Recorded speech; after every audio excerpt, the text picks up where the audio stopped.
नमस्कार, जय महाकाली। आज 8 ऑक्टोबर शारदीय नवरात्रोत्सव महाशक्ती पर्वातील आज 6वा दिवस। आदिमायाशक्तीची घटस्थापना 6 दिवस होत आहेत। जरी आज 6वा दिवस असला तरी आदिमायाशक्तीच्या घटाची जी माळ आहे ती आज 5वीच आहे।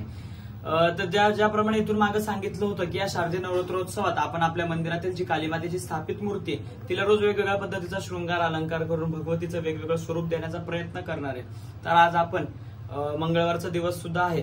या मंगळवारच्या दिवसानिमित्त आदिमायाशक्तीला आपण अर्धनारीनटेश्वराचं स्वरूप दिलंय, म्हणजे अर्धांगी शंकर आणि अर्धांगी पार्वती असं हे शक्तीचं सुंदर आणि मनमोहक असं स्वरूप आदिमायाशक्तीला आपण दिलेलं आहे। डोळ्याचं पारणं फेडणारं असं आदिमायाशक्तीचं हे चतुर्भुज स्वरूप। अर्ध्या अंगी पाहिलं तर शिव दिसतायत, अर्ध्या अंगी पाहिलं तर शक्ती दिसते। ज्याप्रमाणे शक्ती शिवापासून कधी भिन्न होऊ शकत नाही, त्याचप्रमाणे शिव सुद्धा शक्तीपासून कधी भिन्न होऊ शकत नाहीत। शक्ती जर शिवापासून दूर गेली तर त्या शिव या शब्दामध्ये फक्त शव शिल्लक राहील, अशा पद्धतीने याचा उल्लेख होतो।